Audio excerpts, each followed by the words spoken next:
my wife and I, we have 4 kids, and they are all vastly different. Like, you couldn't probably find 4 more unique and different. And I so often when it comes to leadership, I draw on what does a good father and a good mother think and act in these situations? And exactly what you just said. For me to take one of my sons who's super gifted in music, and then a daughter who is super gifted in analytics and strategy. If I told her she needed to do music and I told my son he needed to do analytics and strategy, that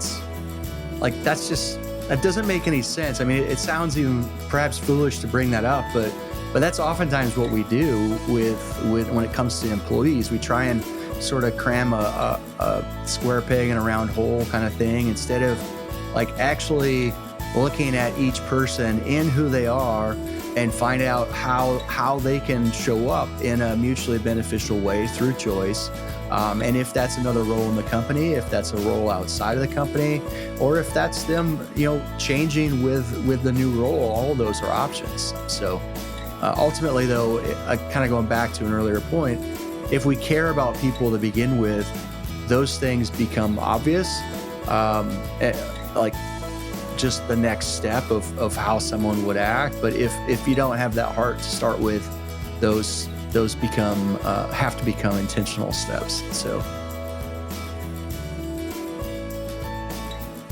And you have a few tools for our audience to help them through this, right? I developed a coaching program for leaders to really do this paradigm shift, to move out of command and control or enlightened command and control into more of a purpose management, or a inspire and trust and build that sort of higher value creation in the employer-employee relationship. And out of that came some of these tools. So currently developing a platform called Workgaze that takes some of these mutual value creation insights and adds them into the recruiting and hiring process. Specifically, so if we look at how hiring has been done for hundreds of years, the resume has been around for 500 plus years, and it basically looks at, okay, what have you done to date? And it's pretty much from a qualifications and a keyword parsing sort of approach. And so what we recognize in this process, that to really create value, higher value between employers and employees, we can't just recruit based on the past and manage the present, but ultimately what's in a mutual best interest is how can we build a really high value shared future? And so what we're doing is we're adding in what are the insights that both the employer and the job seeker can add in terms of that future, shared future, and adding that strategically into the hiring process. And so it's kind of a little bit of a blue ocean where we're creating some things that are new and haven't been used. We've done it in sort of spreadsheet analog fashion, but now we're creating the digital tools and the machine learning and the algorithms and everything to actually power that in a much more user-friendly way. So I'm very excited to launch that. We're working right now on the job seeker side, and once we finish standing that up, we'll be also following right up with the employer side of that. So that's super exciting. I can't wait till everyone is using tools like this. That would be a great one. Yeah. So I'm really excited about it, and it's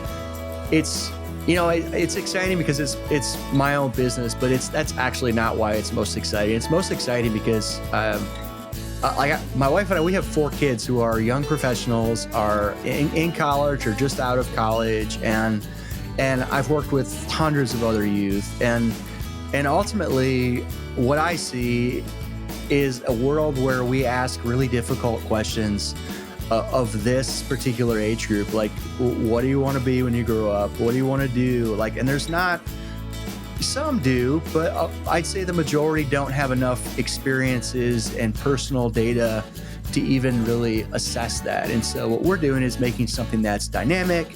It puts the control in the hands of the individual in terms of self-guided, self-directed career navigation, but adds that insight into helping really people find not only an organization, but a career that they thrive in and they can build towards.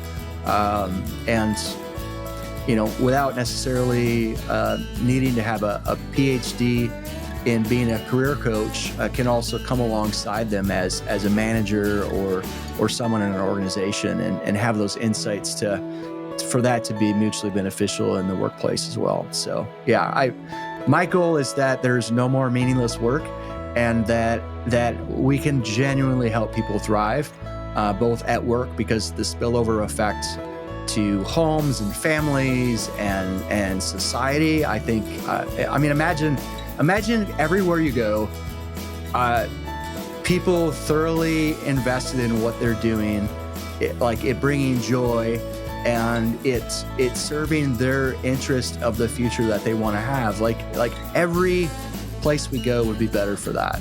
And so if we can create a world that has even a dent of 10 or 20% impact on that, hopefully a lot more, but if we can even impact that in measure, I think the benefit to society is vast. So I'm very excited about it.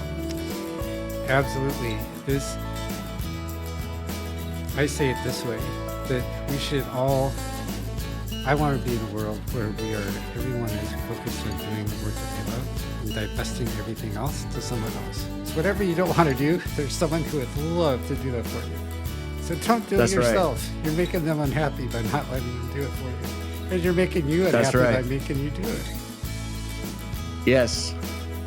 Yep. And the things that are challenging and maybe we don't enjoy as much, sometimes those are underlying skills we need to learn. But if there's ultimately serving a future that we are invested in, then that seems a little less awful and a little more joyful even in that process. So